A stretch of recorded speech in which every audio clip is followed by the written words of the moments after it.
Hey guys, it's Baconton, back at it again, and today we're going to be making another Neopets recipe. Today we're going to be tackling the iced fish cake. Now this is one of the more daunting recipes in the Neopets Cookbook, but you know what? I believe we can do it. Let's see. A large fish cake coated in extra sweet strawberry icing. Yum? The book doesn't sound so sure, and I can understand why if you are using actual fish, but thankfully they provided us a recipe for fondant fish to substitute actual fish, because I think this might not be that tasty if we use real fish. But let's go over the ingredients we have for our cake. First things first, we've got ourselves 1 3/4 cups of all-purpose flour. The book recommends to use self-rising flour, but I don't have self-rising flour, but I looked up how self-rising flour is made. It is simply all-purpose flour with a bit of salt and a bit of baking powder in it already. So I've just taken out how much baking powder we would have needed and added it to our baking powder over here. And I'll go over that in just a moment. I've got 5 eggs, 1 cup of plain white sugar, 6 tablespoons of milk, 1 cup or 2 sticks of room temperature soft butter, a teaspoon of vanilla extract, and this here is 1 tablespoon of baking powder with 1/4 teaspoon of salt added as well. Now, let's get started. To make the cake, place the butter and sugar in a stand mixer or in a large mixing bowl if using an electric hand whisk, and cream together until pale and fluffy, so says the book. So, butter, slide in with the pig whisk,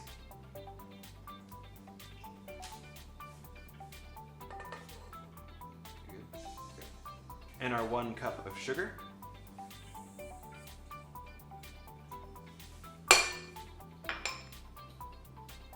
lock it down, and we'll cream together until pale and fluffy. Pale and fluffy doesn't just mean mixed together though. You'll notice that it actually does become a lot lighter in color and a lot bigger and puffier, sort of like whipping cream. So don't beat it until everything is mixed. Make sure you beat it really well until it is paled up in color.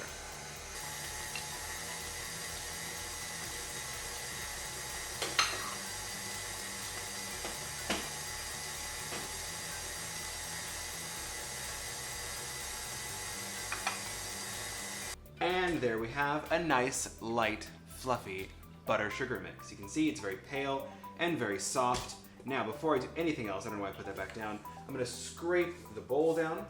I like to make sure to scrape the bowl down between steps.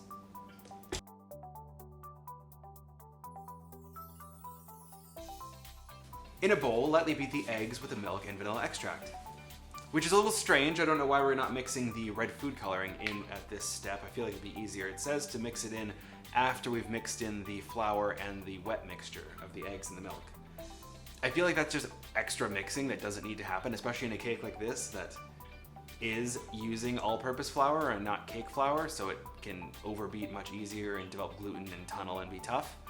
I'm gonna go off on a limb here and actually add the red food coloring in with the eggs and the milk and the vanilla, just to help save a little bit of beating that probably isn't necessary. Now, let's get underway. First the vanilla, our 6 tablespoons of milk, and now let's crack in the eggs. I set down some paper towels so I don't get egg all over my counter, but you can crack them however you like. This is just how I like doing it. 1.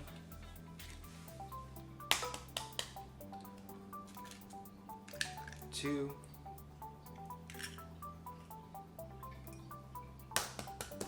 'Let's see if I can't do one-handed. 3. Heck yeah, I can.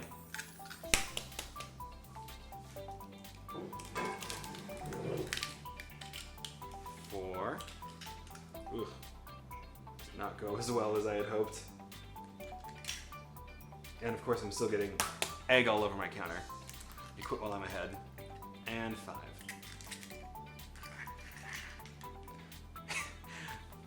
Now I'm gonna clean this up and we'll be right back. Alright, I've cleaned my mess up and I've got myself my red food coloring. This is a nice strong red gel food coloring. I like this one better because sometimes I find if you use like the liquid food coloring that you sometimes use like dye eggs and stuff like that, it turns a weird rusty brown color in the oven, but this holds its color pretty nicely. But it's also really strong. Like, I always forget just how strong this stuff is. So if you're gonna use the gel food coloring, only use a little bit. It says to dye it a dark pink shade, and if I use too much, we're gonna go like blood red.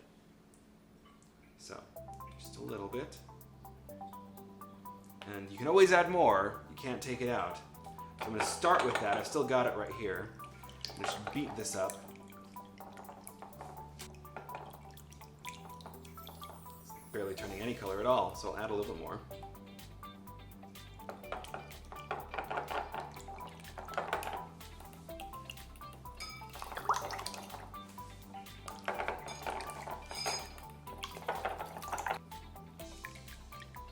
Now, I don't know about you, but I think that's about as mixed as it's gonna get. So, let's get started adding in our wet ingredients and our dry ingredients to this butter sugar mix. I've got 2 bowls here. One of our wet ingredients, our eggs, our milk, our vanilla, and food coloring, that's what I was looking for, and our flour, baking powder, and salt. Now, which one does it say to start with? Add half the egg mixture to the butter and beat in, then add half the flour mixture. Repeat to incorporate everything, and then quickly beat enough red food coloring in to dye the batter a dark pink shade. Well, I'm not doing that last part, since I've already added it in, but let's go ahead and start with our wet ingredients. So I'll first add in half the wet, or thereabout. I'm getting it all over. Get back. Go. Get away. Damn. No, thank you.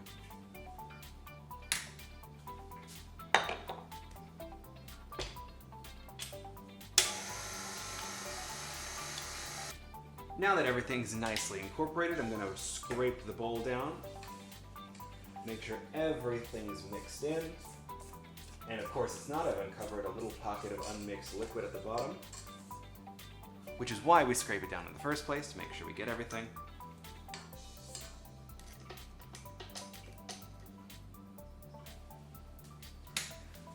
And now, let's add in half the flour mix.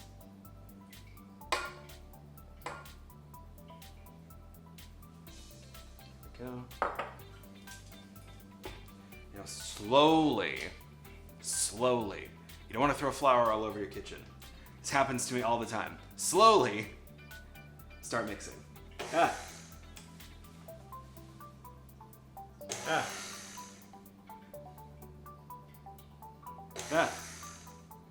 Just edging the mixer, sorry.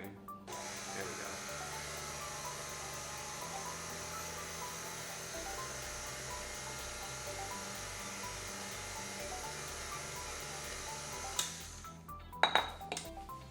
And now we've got ourselves our mixed first step batter. Scrape it around, make sure it's all mixing, especially at the bottom. And I think I might have been just a little bit cautious with the amount of red I used, so I'm going to add just a touch more.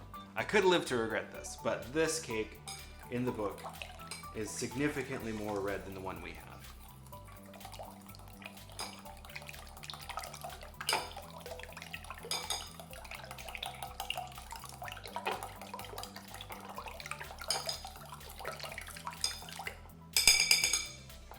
Beautiful. Now, I'll add in the remaining red.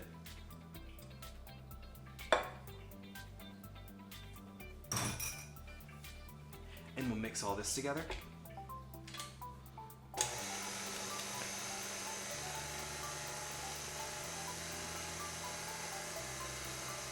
And now I'm going to add in the last of the flour. And once again, very carefully, very, very, very carefully, make sure I don't get flour all over my kitchen. Ah! Oof, almost did there.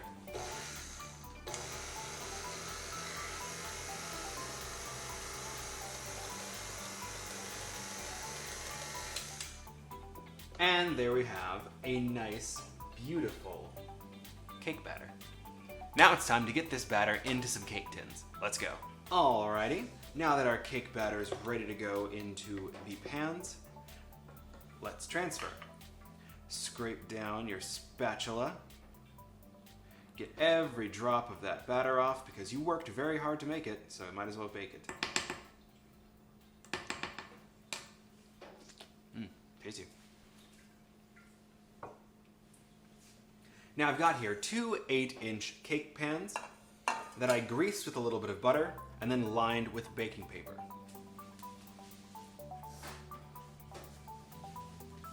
You could very well ask why I decided to grease it and then line it afterwards, and the answer is, it helps the baking paper stick. Now I'm going to divide up the batter as evenly as I can.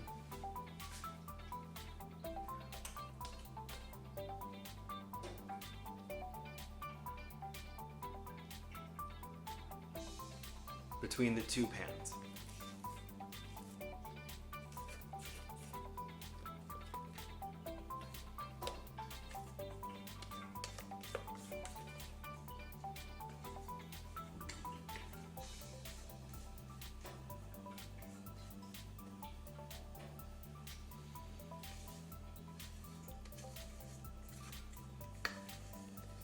God, look at this pink goop.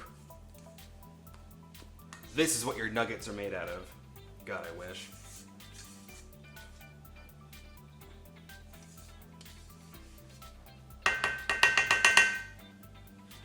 Now spread it out as evenly as you can.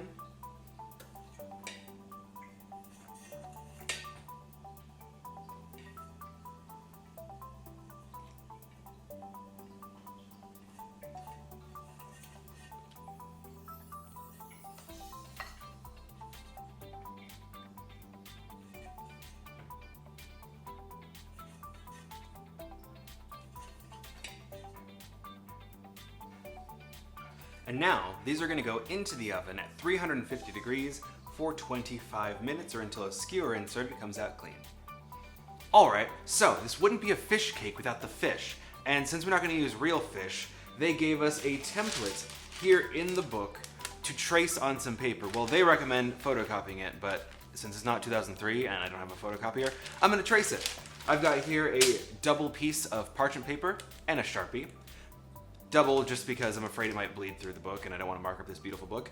And all I'm going to do is trace the outside of the fish and then flip it over and roll my fondant out on the other side. It's thin enough that it will transfer through.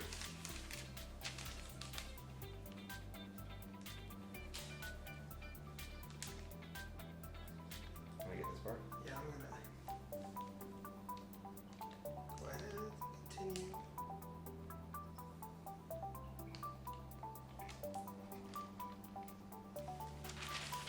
And there we have it, one fish. And since there's two, I can just on the other side, like that. Now, the recipe calls for little candy eyes. You can find these in like a cake decorating aisle, but I forgot to buy them, so I'm gonna have to improvise. I got myself here about half a cup of powdered sugar, a little bit of water, and some black food coloring. This is going to be really important to make the gills of the fish anyway, and since I'm going to be already making black icing for the gills, why not just go ahead and make some eyes as well. So, all I'm going to do is mix A into B, just a little bit, you don't need that much. And give it a mix.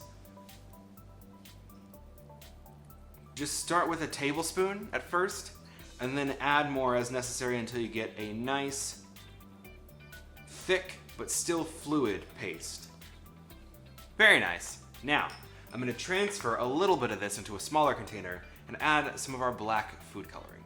Now, I don't know where my smaller ramekins went, so I'll just use another one of the same size. Just put a little bit in, we don't need that much.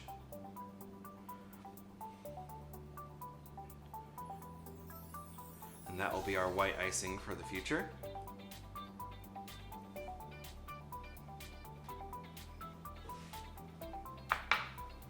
And now, I'm going to take the black food coloring. This is a black gel food coloring, very strong, very disgusting if you taste it. Also, I just wouldn't recommend drinking food coloring. But I'm going to add a little bit of it, or a lot of it,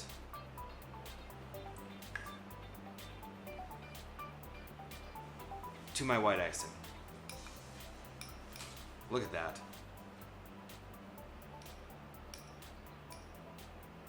Look at how pretty that looks. And there we have it, some nice black icing. Now there is a third icing color we're going to need to make, and that is the blue for the lips of the fish.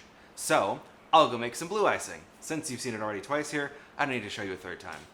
Alright, I've got my 3 colors of icing here. I've got my little block of fondant. I'm going to start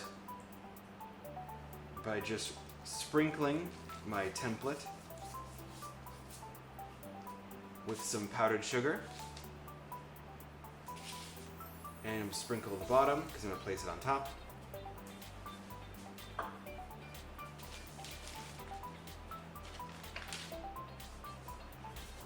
And I'm going to roll it out to about 1/4 of an inch thick, as evenly as I can. One side is significantly prettier than the other, so I know which side I'm going to be using. It's always a good idea to keep your fondant moving, or in fact anything you're rolling out, keep it moving. That way it doesn't stick to the surface.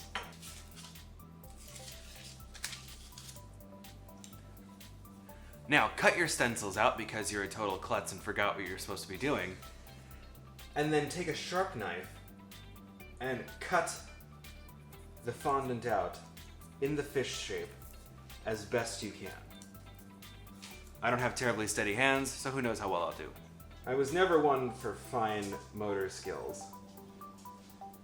In fact, I almost failed preschool for that reason. But I do what I can.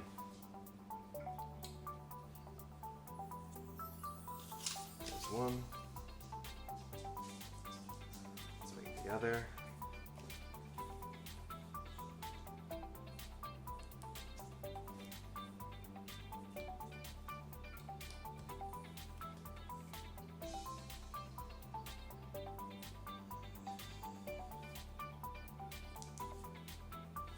I wish I had an X-Acto knife for this. Free your fish from the fondant. Try saying that 5 times fast. And bag up your icing, because we're going to pipe all this onto the fish in the same way it's shown in the book. They've got blue lips, black gills, and very judgmental, very, very guilt-inducing big eyes. I've got my icing here in some bags, got my fish cut out, and I have the book here in front of me, so I have a reference. Now, I'm going to pipe some little circles for the eyes.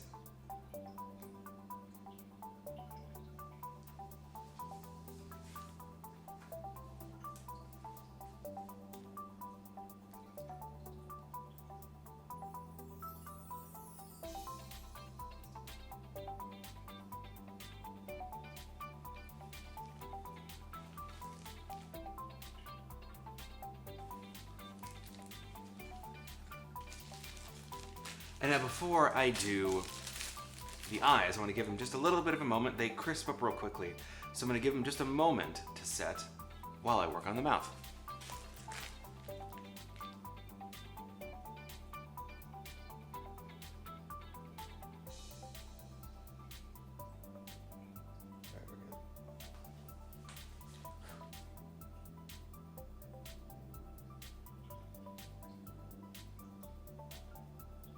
There we go.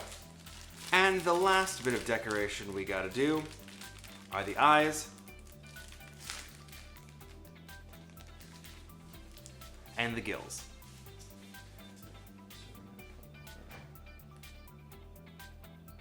Dot on each eye. And some gills.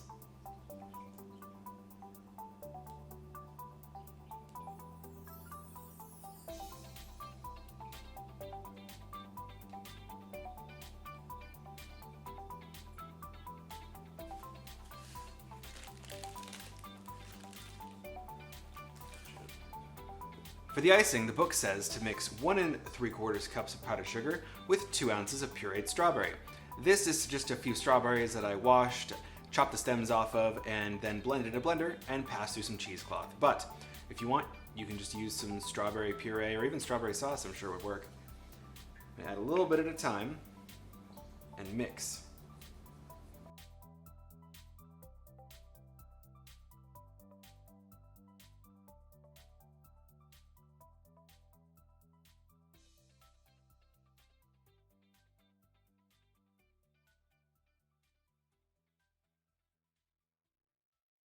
And here we are. We've got our beautifully baked cakes, our icing, and half a cup of strawberry jam to go in the middle. So I put my first cake down on a nice little cake board. If you don't have these, just pick a nice plate, but I do. First thing we're gonna do is spread on our strawberry jam. Spread it on thick, because this is gonna be the filling of your cake, but not all the way up to the edge, because when we put the second cake on, it will then help spread it out and kind of push it to the edge. It might go over a little bit, that's fine, but we don't want it to be oozing over the edges already before we put the second cake on.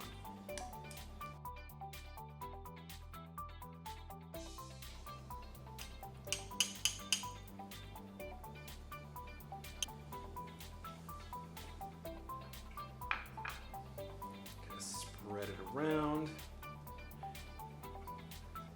Make sure you use a liberal amount of the jam. I know half a cup, it sounds like a lot, or maybe it doesn't sound like anything to you, but I would even go against the recipe and say, if you think this isn't enough for your cake, if it's for some reason not spreading out as much as you would like, or as thick as you would like, use a little more. This is going to provide a lot of the moisture for your cake, because this icing isn't terribly moist. It's gonna sort of harden a little bit. Now I've got my jam layer. Again, don't skimp on this. Don't want a dry cake. Now I'm gonna grab my second cake. Give it a jiggle. Comes out beautifully because we went through the trouble of greasing and lining. I only ever really line the bottom of my cake pans because I find that the bottom doesn't release as often as the sides do, and if your sides don't release, you can always just run a knife around the edges. But the bottom is really hard to get out if it's stuck, so I always line the bottom of my pans. Give it a jiggle, slam it down a little bit. Beautiful. My cakes didn't rise too much, but if your cakes have a bit of a dome, take a big, sharp, long bread knife and run it along the edge to make it nice and flat. But now it's time to frost the top. But before we do that, we're gonna cut a couple of notches in the top of the cake with which to put our fish in. Got myself a smaller serrated knife here. Kind of make a couple of little channels to slot the fish in. I got my fish here, I got my icing. Now the recipe says to spread the icing over the top of the cake, letting it run down the sides a little. Then locate the slits you have cut to insert the fish into each one. Then leave to set. Before serving, insert a candle into each candle holder and light up. Got my candle holders, got my fish. So let's frost this cake. Hopefully I dug my channels deep enough. Let me make sure that they actually fit. Oh, good thing I checked. They do not fit. That could have been disastrous.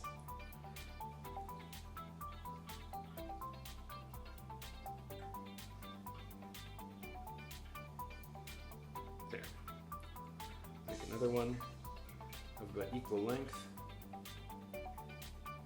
Perfect. Now it says to frost the cake before you put the fish in. So I take my nice thick icing, kind of blob it on.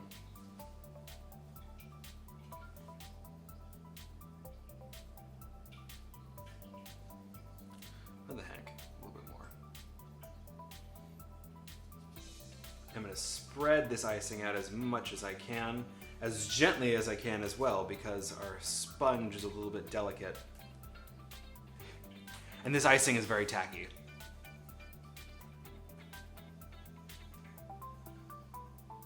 I think I might need just a little bit more icing.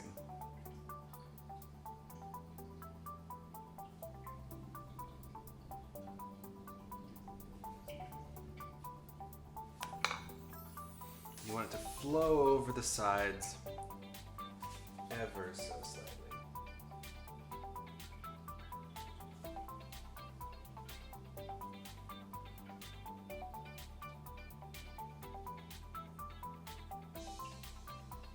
There we go. Delicious. Place my fish as best I can into the cake. It's been a couple of days since that segment with the fish. I made these a bit of ahead of time, and they look it, they're a little dry, but they'll do just fine. And it's important to let them sit for as long as you can, so that way they get nice and hard and don't flop over in your fish cake. Ta-da!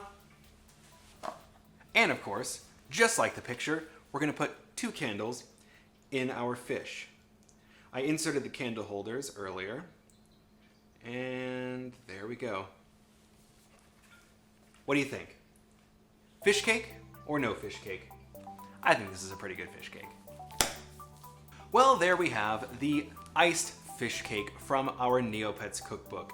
I think this looks great. I'm super excited. It smells delicious. I love strawberries, so this is gonna be great. But if you enjoyed this video, make sure to like, comment, and subscribe down below. Let me know as well if you have a recipe you want to see from the Neopets Cookbook or any other questions you have. I'll be happy to answer them in the comment section. And before we go, if you want the cookbook or anything you see here, like my piggy spatulas or other stuff, feel free to click down below. I have a couple of links that'll take you to where you can get those things. Now, before we go, I have a question for you. The iced fish cake is considered gross food in Neopets, so what is your favorite gross food? Mine is the toenail, the grundo toe with lint. I think that's my personal favorite. Or is that spooky food? I think it might be spooky food. Either way, let me know down below. All right, you guys. I'll see you when I see you. Peace.